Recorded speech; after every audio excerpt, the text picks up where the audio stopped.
Hi guys, Judy here. I hope you're doing great. It's Monday, August 14th. It's always very exciting, the 14th through the 17th, because my very good friend Marianne, who's in South Carolina with her dog Casper,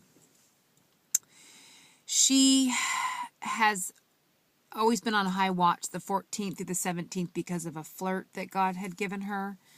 So every time the 14th through the 17th comes around, I'm extra high watch for many reasons, but hers especially. And I want to encourage you guys. I've had some things happen where it would normally really stress me out or cause me to have some stress while I'm addressing it. And I actually have to try to make, I literally today, I was so not worried that I was like, wow. I tried to make myself worry just so I could see if I could. I was testing this, if it was supernatural, and the Lord is keeping me. I take it as a huge flirt. I just wanted to share it. I get so many, and I used to make videos all the time when I would get them, but I just don't have it a lot of time anymore. But I just wanted to share that because it's pretty huge for me. There was about 3 different things that occurred today, and it always causes me stress and worry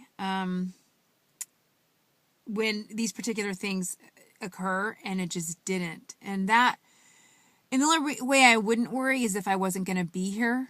And I just was like, it's in your hands, Lord. And he's the one that caused me to be so relaxed about it. I'll tell you, one of the 3 things was, this is the first week of school, and I was promised work this week, but what happened was they didn't need me because of the teacher getting her credential cleared early. They thought it would never happen, and even in the email, the administrator said, wow, miracle of miracles, I've never seen this happen, but her credential and everything went through, so we won't be needing you.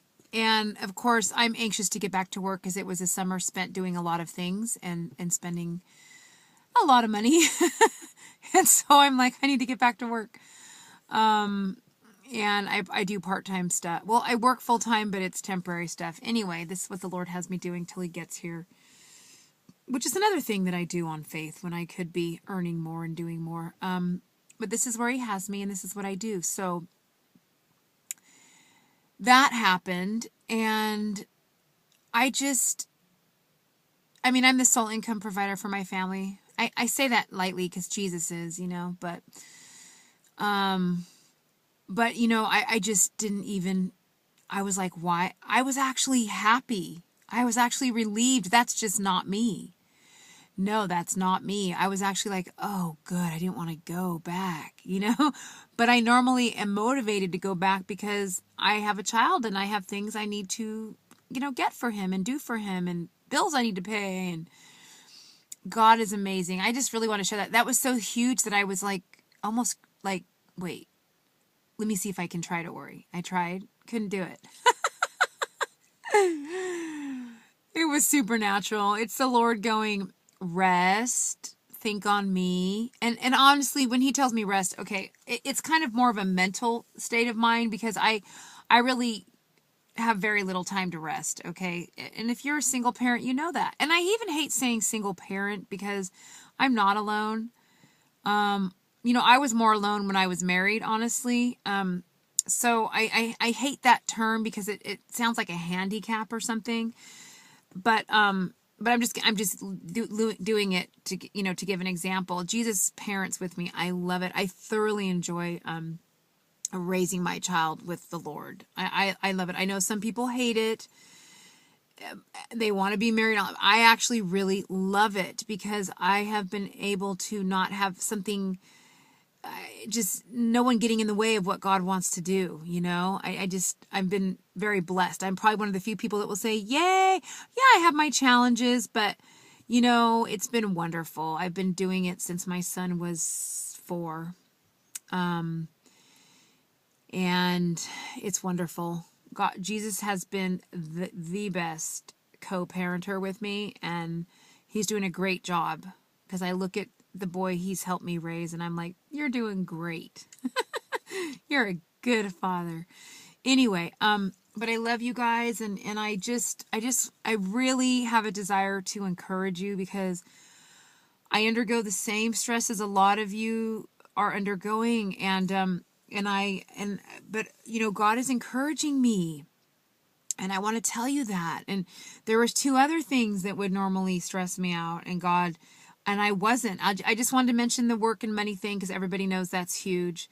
And how it was just, not only did I not care, I was like relieved. And that's just not like me. That is not like me.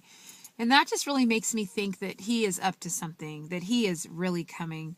Of course we know he's really coming, but like maybe this week, maybe this month, maybe this year, I pray. He wants me to believe it's today, every day, and I will.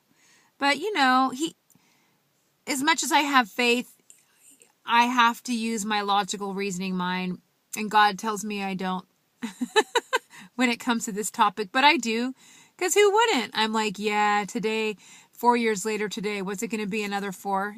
I get pesky. But my faith and the way God tells me to live is it's today. But maybe it really is today.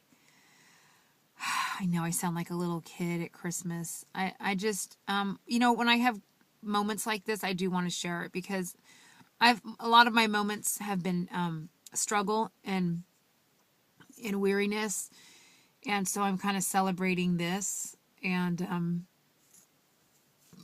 I'm just okay with it.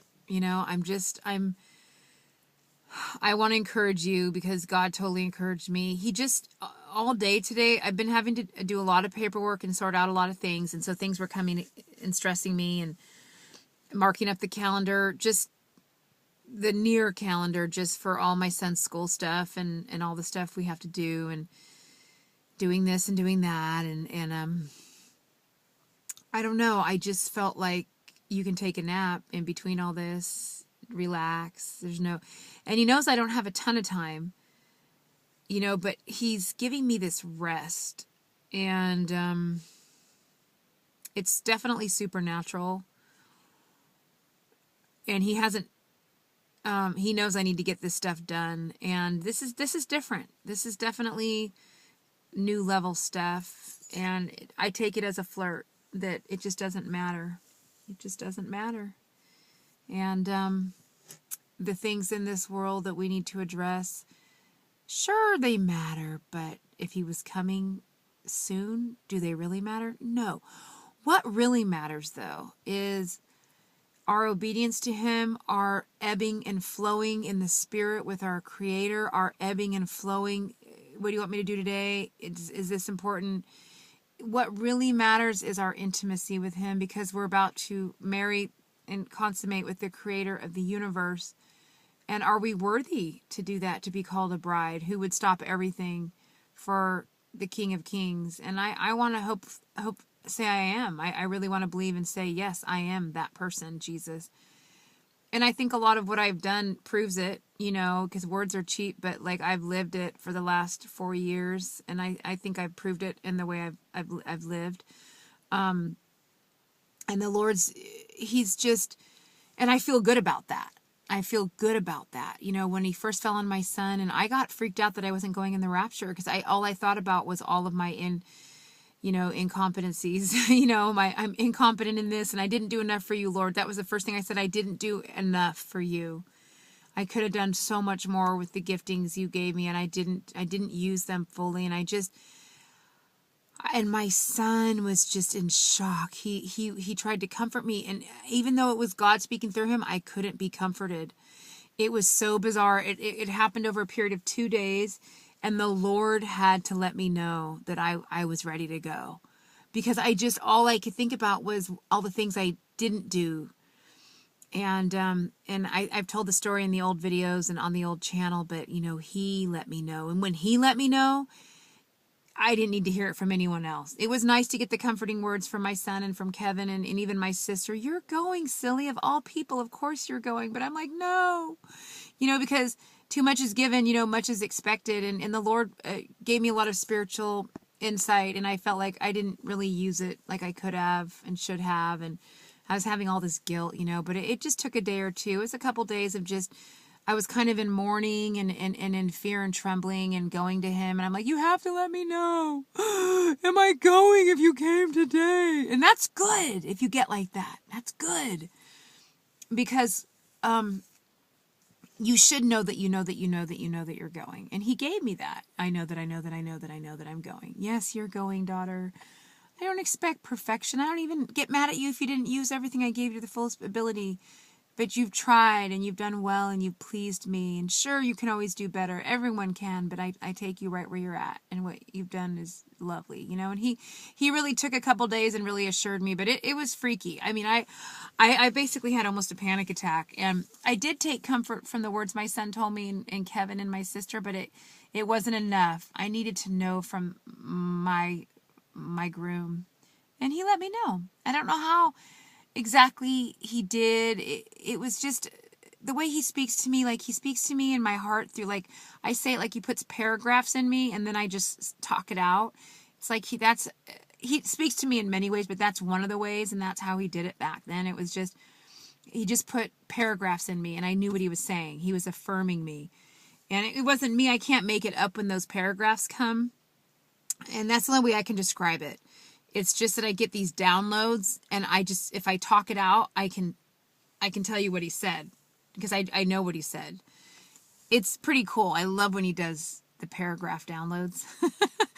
And he just gave me a lot of peace and a lot of comfort and a lot of joy and let me know I was going. So ever since that day, I've been very good. It was in 2013 when that happened, and I've been very happy since then. Like, I don't have any doubt, that I'm going in the rapture. Even if I make mistakes now, I repent. And I do. I'm human. And I have gross errors that I make that God helps me with, And he's good. He's so sweet.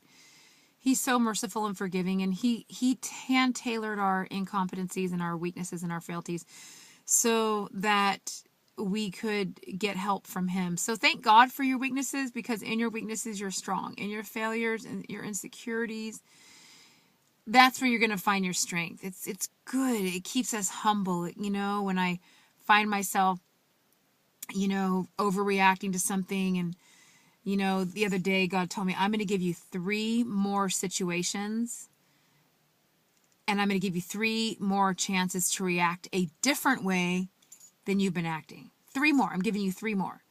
And I was like, okay. And I said, I can do this. I can do this. Because I was overreacting to things, and I kept doing it and doing it and doing it, and I kept apologizing, but it was annoying and it was not fun for people around me. And the Lord was like, he literally said, I'm giving you 3 more of these situations for you not to overact, for you to practice believing in me and trusting in me and chilling out and just resting in me and not overreacting. I'm going to give you 3 of those.